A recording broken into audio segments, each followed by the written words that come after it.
the best of the week on Relevant Radio. This is the perennial question. Call no man father. I think I have maybe 2 letters in my letterbox saying refusing to say father. Oh, by the way, I don't know why I'm thinking of it now, but I did want to thank Eric and Barb. I got your book on the family Bible study, and I will certainly peruse it. So again, Eric and Barb, thank you. But this idea of call no man father, what are you going to call that man who married your mother? Well, that's not what it means. Well, how do you know what it means, when it means, what it means, if it means?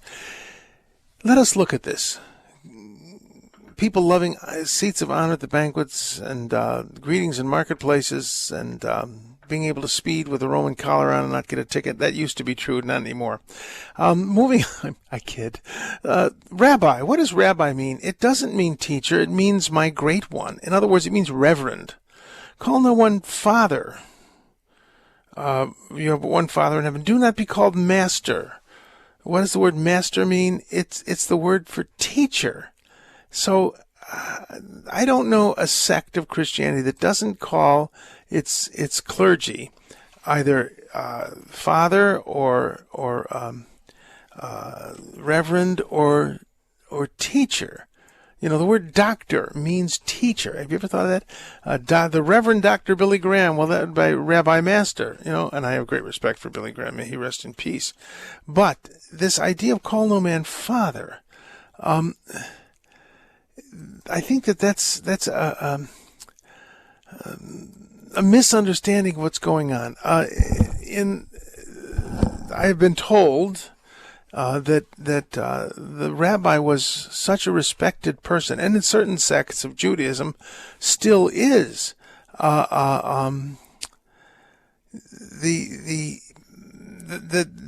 They would literally fight to tie his shoes. The question was asked, if you are in a boat and you're drowning and you can save one person, your father or your rabbi, who should you save? Well, of course, your rabbi, because he gives you spiritual life. Your father only gave you physical life. That was the respect which the rabbinate arrogated to itself at the time of Christ. And what Jesus is saying here is don't have any gurus. Now, when people call me father, it's not so much a title as a relationship. And the way we started to call people father was because the church was envisioned as a family, not as a powerful organization. After Constantine, the church became a powerful organization, and the word father took on a kind of powerful cast. But that's not the sense that it was originally. So this idea of fatherhood, I think, is a very important thing. St. Paul says, I fall on my knees to the Maker. That was a lyric sung by a choir that didn't believe father was a good word. That I just said that I fall on my knees to the Maker of Jesus. They wouldn't even say father.